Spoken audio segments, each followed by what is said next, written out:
Hey folks, Little John, and we're in the brewery once again. And it's actually the first brew for 2019. It's taken a little while to get in with holidays and been away. It's a little bit behind my normal schedule. So as is tradition with myself and the brewing, first brew I do after Christmas is always my winter. Normally it's a porter. This year it's more a stout, and this year we're sticking with the stout theme. It's always what I do. I do it first brew after Christmas, so it's got plenty of time to age nicely before winter, before we're drinking it. So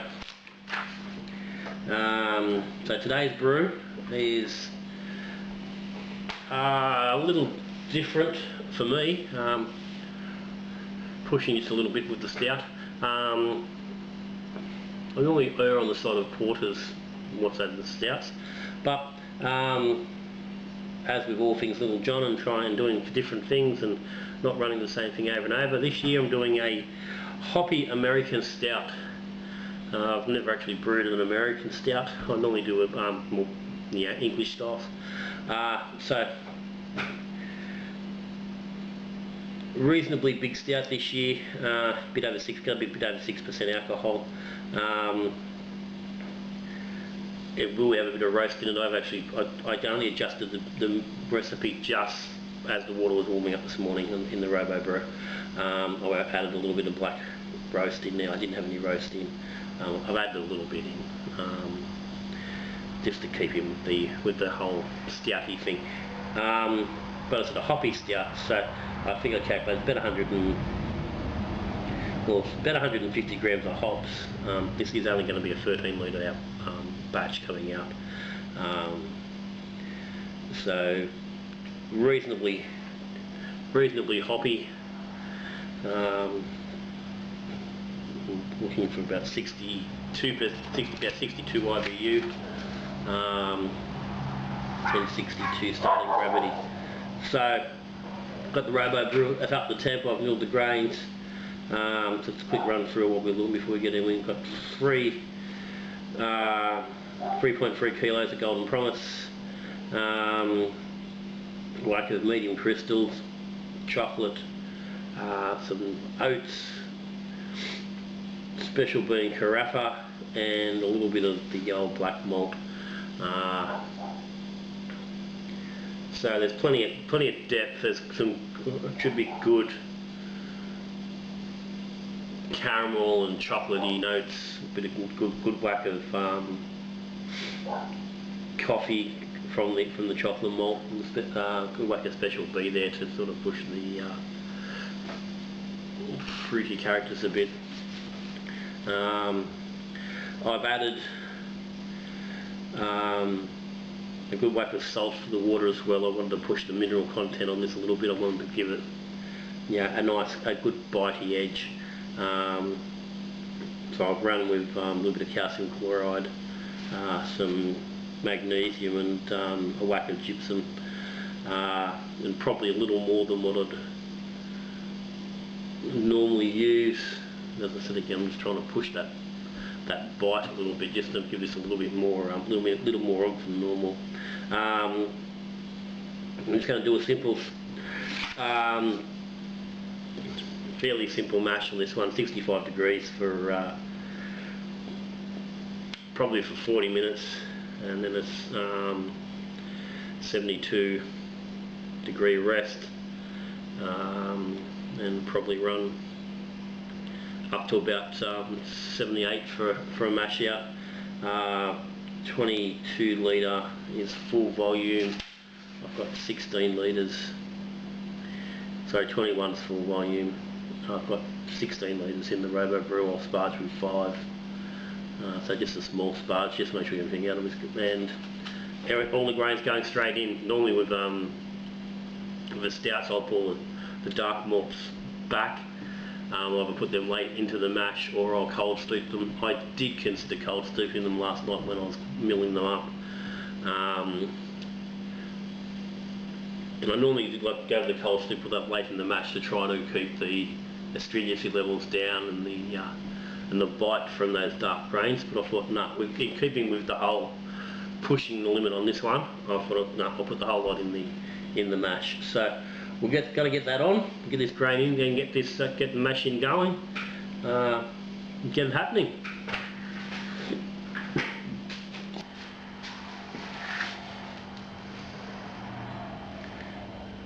Rightio, so as I said, 16 litres in.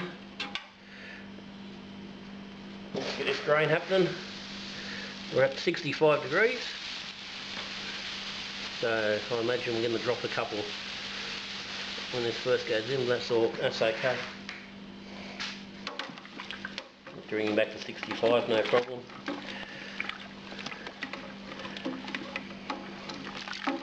So always with the mash in, reasonably slow. Make sure we're not getting any dab walls.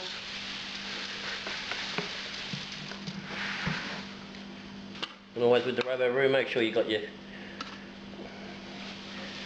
cap on your overflow pipe, just to make sure you're not getting anything going down through the pipe under your under the bottom, and getting down there where it can either get burnt on the bottom of the element, or taking the chance of getting stuck down there in the pump. And that's not a bad bit of advice too when you're running your Robobrew. Always run your pump when your water's coming to temp before you get any grain there. Make sure it is working and it isn't blocked. Nothing worse than if you turn and you're getting grain in there and then find out your pump isn't going to work. Never had it happen to me. I don't want it to. I've seen people, enough people have it happen. I know that I don't want it to happen to me. So this is going to be quite a thick mash.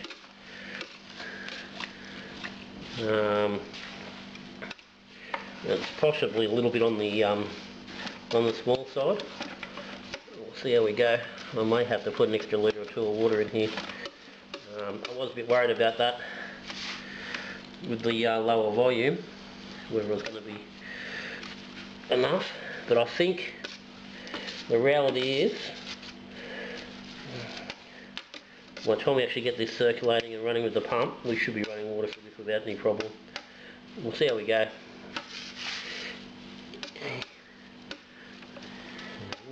Water's mostly there, so I think we'll be right, but given how that looks, I may actually run with a slightly longer mash just to be sure. But the main water there is just under that grain.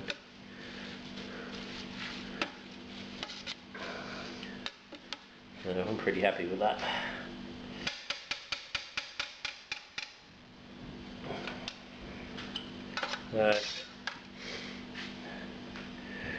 Pop the cap off.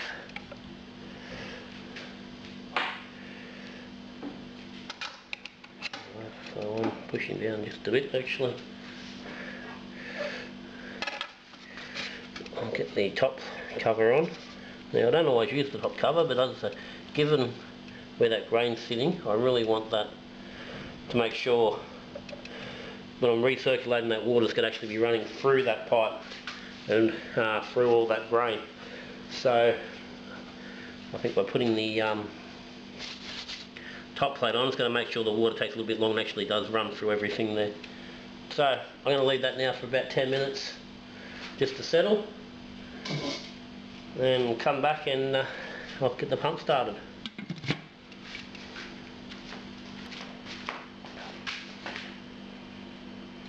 Right, I've been sitting for 10. We should be right to get this pump going. Let's fire her up.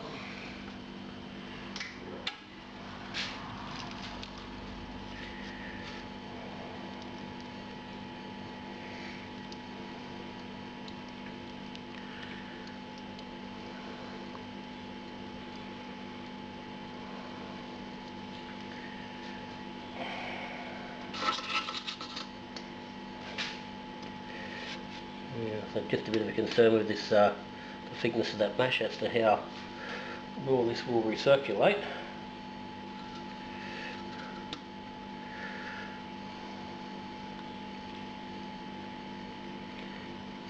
So ease the speed off a little bit.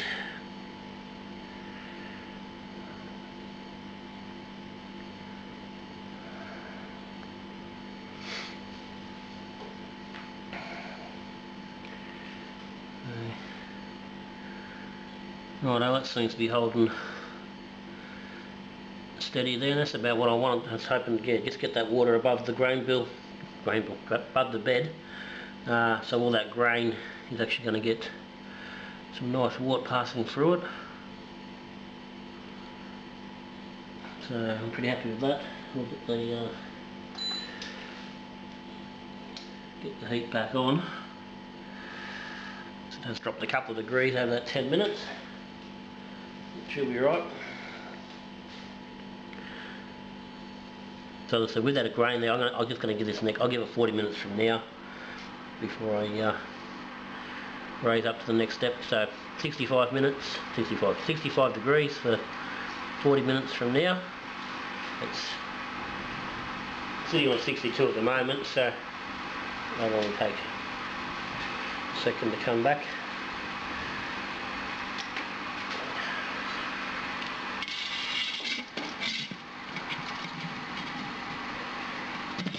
Leave the lid on, just for a little protection.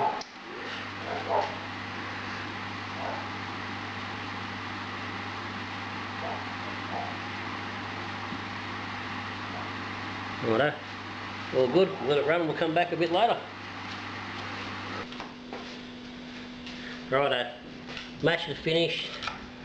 Going through the mash out to 75, so now I'm just going to pull the malt pipe out and we will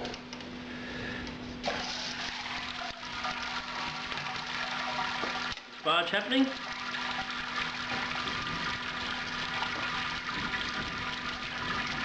Now, I'm just going to sparge with straight tap water. I'm not worried about warming it up. I'm just going to pour that slowly on top of the screen. And this is where the screen comes in handy too. Just stops ripping through that grain bed too quickly. So yeah, just using not cold water, but cold water, tap water. Done this on a previous brew and it didn't seem to have any effect. Plenty of people have commented that they're doing it without any problem. Realistically, I don't see why it would make any real great difference. The only reason I can really see that you'd want to be using warm water is if you haven't actually done a proper mash out. As I said, I've raised this through 72 degrees through 75, had a 10-minute rest at 75. You know, if you're not going to do that higher temperature rest at the end of your mash, then yeah, you probably want to be rinsing your sparge, you know, with warm water up around that 80-degree mark to get your grain bed temperature up. But I'm pretty happy that with those steps, we've got all our conversion done and we've finished off the mash properly. So I'm running 5 litres through here. The ballpark gets a little bit extra just to allow for the dodgy measurements on my jug. And I'm thinking that this should get me, off the top of my head, I think it was about 18 litres in the boil, but we'll see how we go once this is finished draining. So I'll continue doing this. Got about a litre and a half still to go through. We'll come back and look at some hops.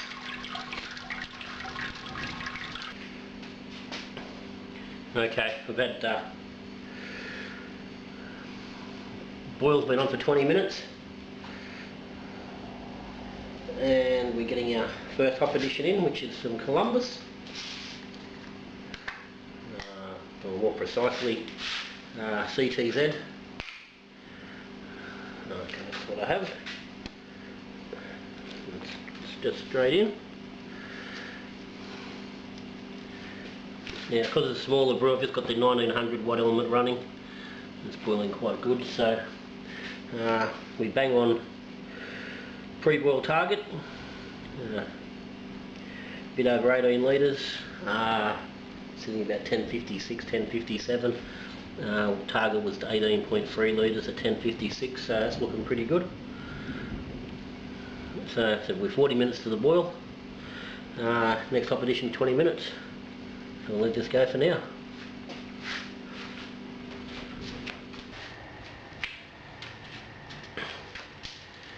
Righto, 20 minutes to go. Cascade in.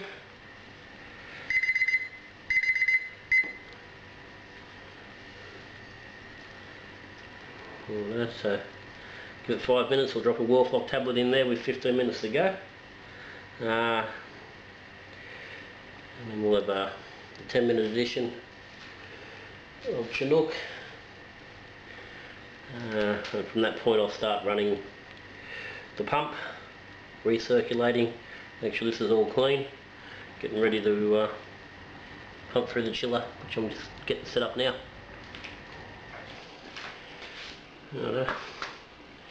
15 minutes to go, half a tablet of Wharf-Lock. Okay, 10-minute hop, Chinook, and goes.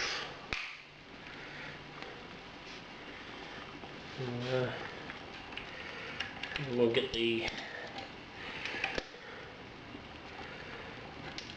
pump on, recirculating. Make sure that's all clean. I'll give that a minute, then I'll hook it up to the chiller and run it through that for the last 5 or 6 minutes. Make sure it's clean before we go to cooling.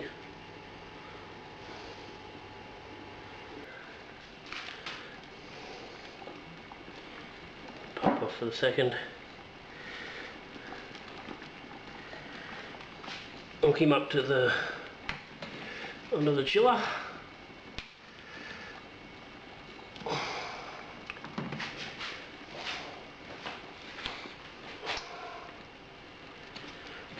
On there.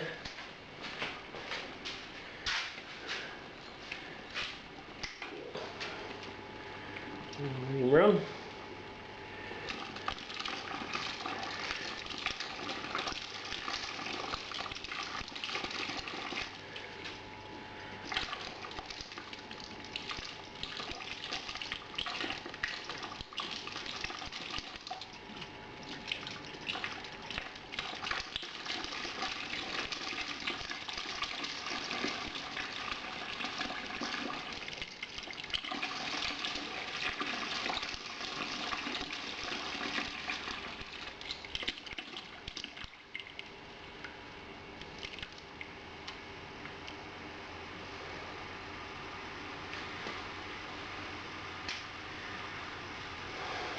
Okay, now that tends to knock the temp off just a little bit. When it's done,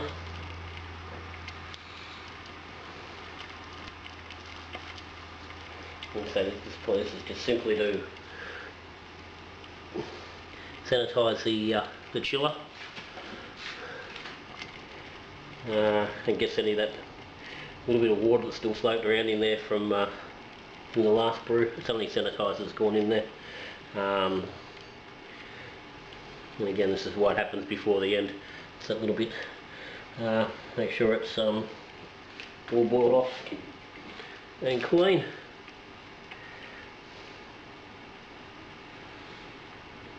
And we'll let that run now till we're ready for our flame out addition. Okay, that's the end of the boil. Elements off.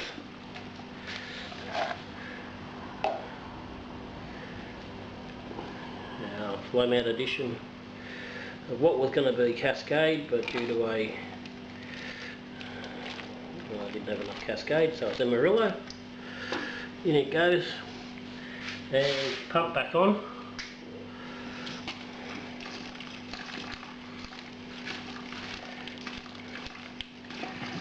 And that will now run for about 3 or 4 minutes, just to start to get the temperature down.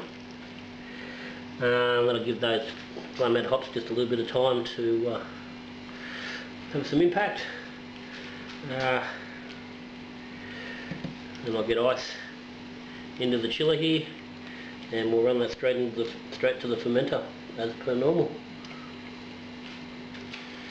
Okay, so chill's underway. We've got ice in here, and we'll just dump that to the fermenter, pump back on.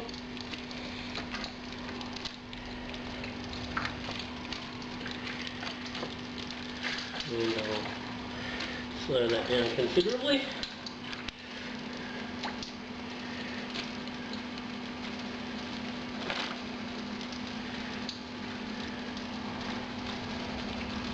And through we go.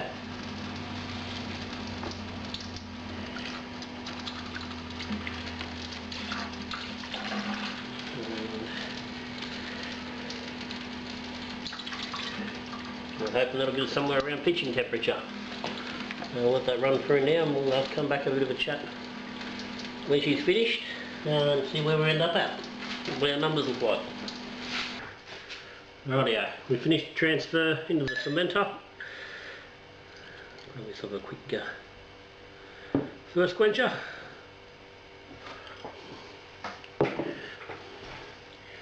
So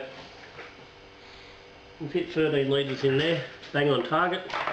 Our gravity is sitting at 1058. I think we were looking for 1062. So we're a bit under there. I'm not too concerned about that. That's still going to get me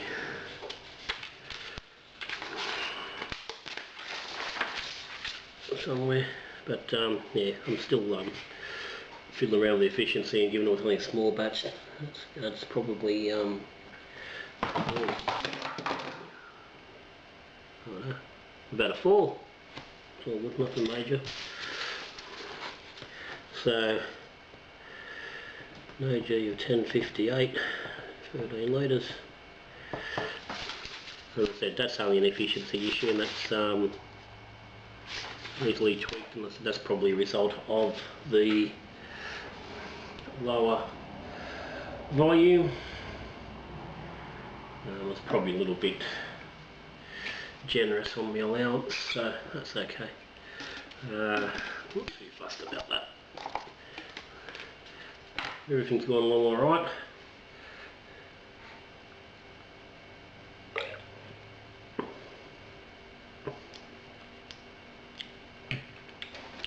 Tastes good. Now,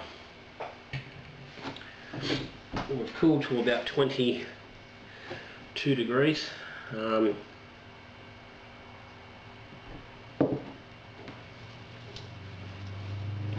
Probably could have done with a little bit more ice. I only had the 1 bag of ice. Probably could have done with a little bit more. It was starting a little bit warm towards the end. It was running around 21 degrees midway through, but it snuck up just a little bit. But that's all good, given it's sitting around 24 degrees here in the shed at the moment. I'm not too worried. So get the yeast on without any problems. Yeast being the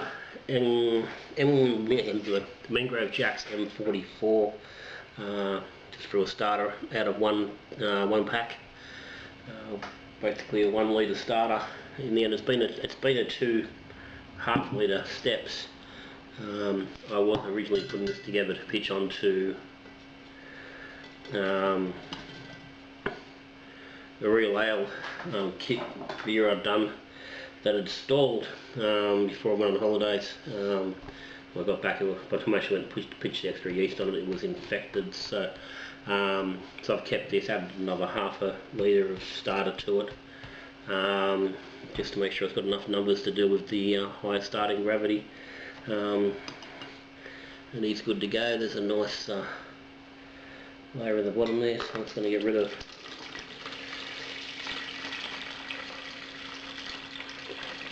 most of the excess water off that, just to avoid carrying over any unwanted flavours. We've got a good mix up.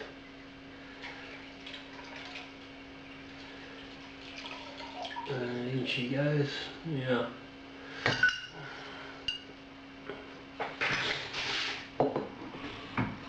Left in the bottom there, let's make sure we get it all.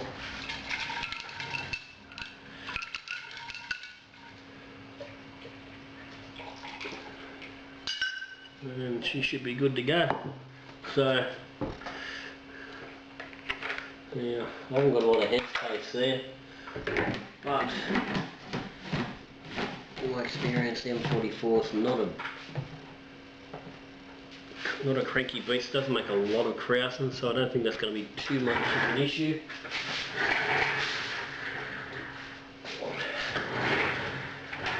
Worst case scenario, I'll get a mess in the fridge. Sanitizer in there,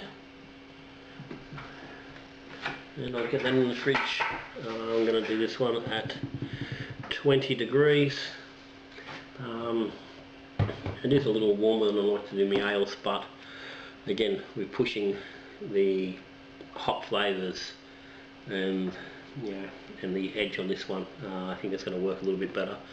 I want to get as much out as I can. I don't really want to pull it back and restrict the flavours.